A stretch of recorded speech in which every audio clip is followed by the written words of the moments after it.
รถไถนาค่อยๆตีลงอีแล้วพี่น้องในตอนนี้ค่อยและพอกำลังเกียนจะเอารถไถนาออกซึ่งวิธีที่พวกเขาจะใช้ก็คือจะเอาไม้ใส่แบบนี้จากนั้นก็ลงเบอร์แต่ปรากฏว่าบ่ได้แทนอย่าพวกขี้ตมใส่ค่อยคือจากนั้นค่อยก็ได้ลงเบอร์อีกครั้งแต่ครั้งนี้เอาหน้าออกมาแบบนี้เลย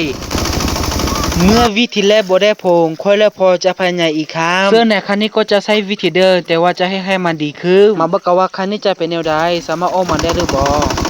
ตาที่เห็นเลยเอาออกมาบ่ได้เทยาพ้นเอาออกมาเหมือนเดิมเมื่อวิธีแรกใช้บ่ได้ผลค่อยก็เลยจะใช้วิธีใหม่ด้วยก็เอาหน้าออกไปและเพื่อให้หน้าออกไปไวขึ้นค่อยก็จะเอามือวิออกไปแบบนี้หลังจากที่ได้เอาหน้าออกไปมานึงแล้วจะลงเบอร์อีกครั้งมาบอกกันว่าครั้งนี้จะออกมาได้หรือบ่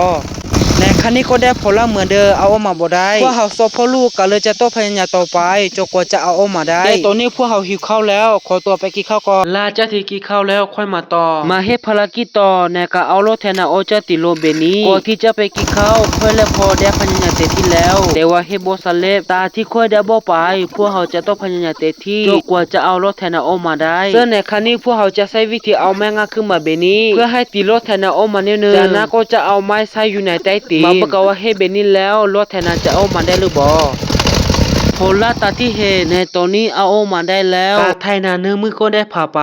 ในมือนี้ค่อยได้มาไถนาคือเก่าแต่ก่อนที่จะไถนาในมือนี้ค่อยจะต้องเปลี่ยนรถแหละก่อนหลังจากที่เปลี่ยนรถแล้วค่อยก็สิมาไถนาเลยหลังจากที่ค่อยได้ไถนาประมาณ1 ชั่วโมงกว่ารถไถนาค่อยๆก็ตีลงแบบนี้บ่เลยว่าเอาออกคนยันเลยแต่เธออย่าน้ำผ่าไปบ่นานเท่าไหร่ก็เอาออกได้แล้วหลังจากที่เอารถไถนาออกได้แล้วค่อยจะต้องไถนาต่อและนี่ก็คือการไถนามือที่2ในมือนี้อยู่ในนาคือเก่าหน้าที่ของค่อยในมือนี้ก็คือค่อยจะต้องให้ดีมาเพียกันเพื่อให้นาเข้าไปถึงทุกซอกทุกบ่อและในมือนี้ค่อยจะต้องให้เบ็ดนี้มือแล้วเจอกันในคลิปวิดีโอหน้า